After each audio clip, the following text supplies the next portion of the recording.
بسم اللہ الرحمن الرحیم۔ دیکھیے حضرت علامہ نقی علی خان رحمۃ اللہ علیہ کی مشہور کتاب ہے تفسیر المنشرہ۔ یہ امام احمد رضا اکیڈمی، صالح نگر، رامپور روڈ، بریلی سے چھپی ہے۔ دیکھ لو آپ، اور یہ دیکھ لو آپ، کمپوزنگ وغیرہ سب دیکھ لو۔ یہ موبائل نمبر لکھا ہے، موبائل نمبر اس میں ہوگا، دکھاتا ہوں ابھی میں آپ کو۔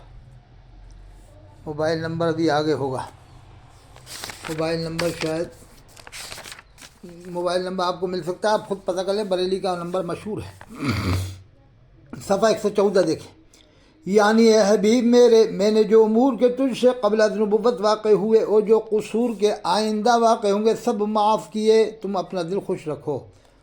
یہ دیکھو صفحہ 114 دیکھ لیں، پڑھ لیں آپ۔ یہی عبارت اگر دیوبند والا لکھتا ہے تو فتویٰ لگاتے ہیں لوگ۔ یہ دیکھو، یہ آیت ہے، انا فتحنا لک فتحا مبینا، یہ آیت صفحہ 115 ہے، کتاب تفسیر المنشرہ ہے۔ یہ ترجمہ دیکھیں، اسی ترجمے پر یہ پہلے بریلوی حضرات کفر کے فتوے لگاتے تھے۔ اب جب سے میں نے ظاہر کیا کہ یہ تو حضرت علامہ نقی خان رحمۃ اللہ علیہ نے بھی یہی ترجمہ کیا، جب سے ان کی بولتی بند ہو چکی، نہیں تو اب تو نہ جانے کتنے کروڑ لوگوں کو مسلمانوں کے کافر بنا دیتے۔ استغفر اللہ، استغفر اللہ۔ یہ دیکھیے، ہم نے فیصلہ کر دیا کہ تیرے واسطے صریح فیصلہ، تا معاف کرے اللہ تیرے اگلے اور پچھلے گناہ، اور پورا کرے تجھ پر اپنا احسان، اور چلاوے تجھ کو سیدھی راہ۔ اور حضرت فاضل بریلوی صاحب نے کیا ہے کہ دکھاوے تجھ کو سیدھی راہ۔ دیکھ لو کنز ایمان، یہاں دکھاوے کیا ہے، والد نے کیا چلاوے۔ باپ بیٹے کے ترجمے میں کتنا فرق ہے۔ پہلے یہ دکھاوے اور چلاوے میں بھی بڑا وہ کرتے تھے کہ ایسا کیوں کیا اور ایسا کیوں کیا۔ یہ دیکھو، یہ دیکھ لیے اگلے اور پچھلے گناہ۔ تو یہاں نیت تھوڑی ہے، نیت یہ ہے کہ سارے نبی سارے فرشتے معصوم ہیں، لیکن ظاہری ترجمہ ہے۔ جیسے فاضل بریلوی نے اسی آیت کے بعد جو آیت آتی ہے، ید اللہ فوق ایدیہم، اللہ کا ہاتھ ہے ان کے ہاتھ پر، تو وہ فاضل بریلوی ہاتھ تھوڑی مانتے اللہ کا، لیکن ترجمہ کیا ہے کہ اللہ کا ہاتھ ہے، لیکن نیت دل میں یہ ہے کہ اللہ تعالیٰ ہاتھ سے پاک ہے، اللہ تعالیٰ جسم سے پاک ہے، لیکن ترجمہ کیا ہے اسی آیت کے بعد جو آیت آتی ہے، ید اللہ فوق ایدیہم، اللہ کا ہاتھ ہے ان کے ہاتھ پر۔ لیکن یہ لوگ، کچھ لوگ انہی ترجموں کے اوپر کافر بناتے تھے۔ تو فاضل بریلوی نے ترجمہ کیا اللہ کا ہاتھ ہے ان کے ہاتھ پر، لیکن دل میں نیت ہے کہ اللہ ہاتھ سے پاک ہے۔ اسی طرح دل میں سارے یہ مانتے ہیں ترجمہ کرنے والے کہ سارے نبی سارے فرشتے معصوم ہیں۔ یہ اللہ نے آیت نازل کی ہے، اس کا ظاہری ترجمہ کیا ہے۔ یہ بطور انعام کے بھی آیت نازل ہوئی، بطور انعام کے۔ جیسے آدمی آج کسی سے محبت ہو جاتی ہے تو کہتا ہے تمہیں 7 خون معاف ہیں، جبکہ اس سے 7 خون نہیں ہوں گے، لیکن محبت میں کہہ دیتا ہے۔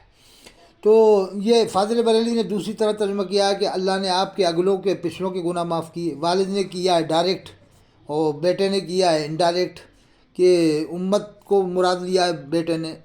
تو یہ دیکھو باپ بیٹے کا معاملہ ہے، یہ باپ بیٹے جانے، ہم لوگ کیوں اس چکر میں پڑے۔ یہ دیکھ لو، یہی روایت اگر دیوبندی لکھتا تھا تو یہ کافر بنا دیتے تھے۔ یہ صفحہ 117 اسی کتاب میں دیکھ لو آپ۔ یہ کتاب منگا لو، پورے ہندوستان میں نہیں پوری دنیا میں پہنچ جائے کتاب، تو انشاءاللہ جھگڑے ہی ختم ہو جائیں گے، بہت حد تک جھگڑے ختم ہو جائیں گے۔ یہ دیکھو، محی سننا، زید بن اسلم کہتے ہیں کہ آپ کے مکان میں ایک بچہ کتے کا پڑا تھا، اس لیے آنا وحی کا موقوف ہوا کہ جس مکان میں کتا ہوتا ہے وہاں فرشتہ رحمت کا نہیں آتا ہے۔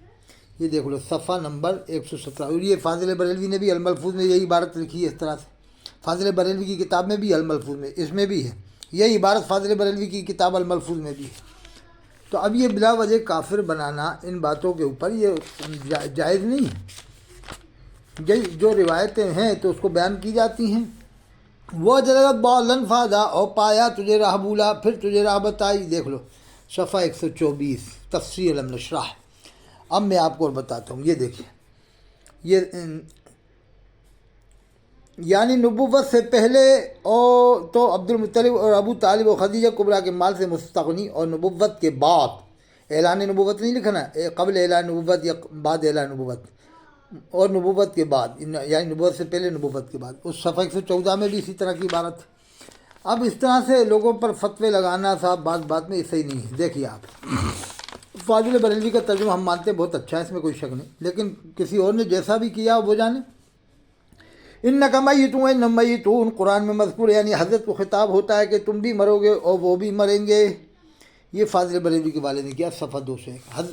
اور فاضل بریلوی نے ترجمہ کیا اس آیت کا، کہ آپ کو انتقال فرمانا ہے ان کو بھی مرنا ہے۔ یہاں فاضل بریلوی کا ترجمہ بہتر ہے۔ میں کہتا ہوں باپ کا جو ترجمہ ہے وہ اپنی جگہ ہے، لفظی ہے، لیکن ان کے بیٹے کا ترجمہ بہتر ہے۔ تو یہ ٹھیک ہے، جس کے جو سمجھ میں آیا کر دیا، لیکن ان باتوں پر کفر کے فتوے نہیں دیے جاتے ہیں۔ یہ دیکھو آپ، اب میں آپ کو اور بتاتا ہوں۔ یہ جلد اول تھی، اب جلد دوم دیکھو۔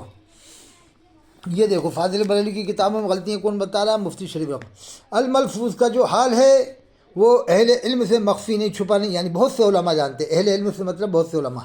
اس میں سینکڑوں غلطیاں اب تک مل چکی ہیں۔ احکام شریعت ایک میلاش خواں کی جمع کردہ ہے۔ یہ دونوں کتابیں فاضل بریلوی کے وصال کے بعد چھپی ہیں۔ یہ دیکھو، یہ صفحہ 36 ہے، فتاوی شارح بخاری ہے، دیکھ لیں آپ۔ تو یہ دیکھو، کوئی اگر غلطی بتاتا ہے تو کتنے صاحب ان کی غلطی ہوتا ہے، یہ خود غلطیاں بتا رہے ہیں، ان پہ لگاؤ نا فتویٰ۔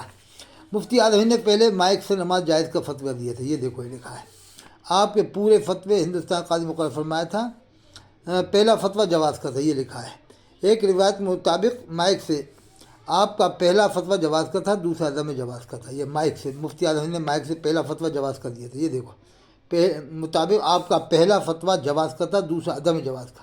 اور ایک روایت میں آپ نے ابتدائی اساتذہ فرمایا کہ لاؤڈ اسپیکر سے مسموع آواز اگر بولنے والے کی ہے تو اس پر اقتدا صحیح ہے، اور اس کی آواز نہیں تو اقتدا صحیح نہیں۔ یہ صفحہ نمبر 39 دیکھ لیں آپ۔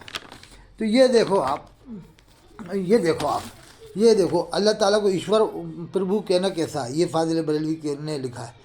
مجھے ان الفاظ کی تحقیق نہیں، فاضل بریلوی مجدد اعظم نے لکھا ہے فتاوی رضویہ جلد ششم میں کہ 2000 صفحہ فتاوی رضویہ جلد ششم صفحہ نمبر 210 میں ایشور کو معبود برحق کے اسماء میں سے شمار کیا، یعنی اللہ کے ناموں میں سے شمار کیا گیا۔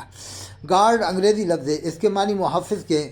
ان کے عرف میں خدا کو بھی گاڈ کہتے ہیں، اس لحاظ سے اللہ عز و جل کو ایشور گاڈ کہنے میں کوئی حرج نہیں، لیکن یہ پہچان دوسروں کی ہے، لیکن کوئی حرج نہیں، صاف لکھا ہوا ہے۔ صفحہ نمبر دیکھ لو آپ، صفحہ 73 دیکھ لیں آپ، 173۔ تو لوگ فتوے لگاتے ہیں، اس سے باز رہیں۔